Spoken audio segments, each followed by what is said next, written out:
Over the past 2 years, we have been working on our Equality Action Plan, which sets out the MU's strategic aims in terms of ED&I.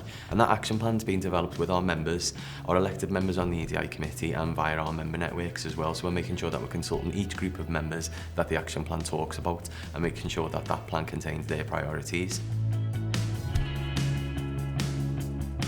The action plan has 10 or 11 points, and that sits across the music industry, looking at every sector, and looks inwards at the MU as well. Talks about recruitment goals and aims, and sets targets for us for 2024. It talks about the population of our member networks and how we plan to engage members in those networks. And it talks about how we're going to lobby government to make sure that we've got a fair and more equitable music industry. The member networks are a more relaxed space, so you don't need to be elected to a member network. Anyone who belongs to that community or identifies with that community can come and join a network meeting. We host quarterly meetings, and the networks are member spaces, so by members and for members. You can turn up, talk about any issues that are impacting you, build community with other musicians who belong to your community, and discuss issues that you'd like the MU to work on. And then we take that back to our elected equalities committee and have those conversations there.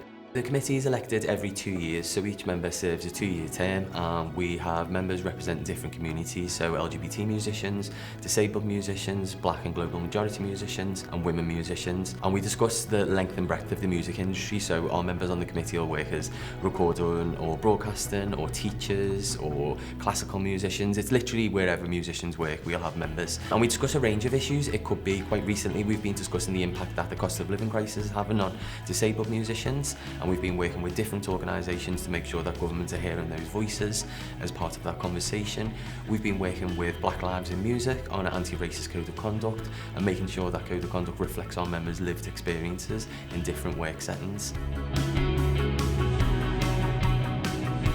So all the motions that we discuss at Delegate Conference will have an EDI slant on all of them. It doesn't matter what motion there'll be an aspect of it that will speak to an issue that we've dealt with previously in the EDI department. So when we talk about abuse in music education, there's just been a motion on that quite recently. There'll be different issues in music education for our black members, for our disabled members, for LGBT members. And I think there where you can have your voice heard is at conference and make sure that the motions understand the nuances of belonging to those communities. So we're not just treating abuse as one overall arching thing. We can look at how different communities experience abuse and where we can support them. So I think it's vital that we have diversity of members at conference, so those diverse experiences are considered in MU policy and wider. Underrepresented or marginalised musicians, it's vital that you belong to a trade union. We understand that you will have different barriers to career progression, experience different behaviours such as discrimination or sexual harassment, and we're the organisation that can represent you and work on your behalf to challenge that behaviour and make sure that the music industry is a more equitable, fairer place for you to work.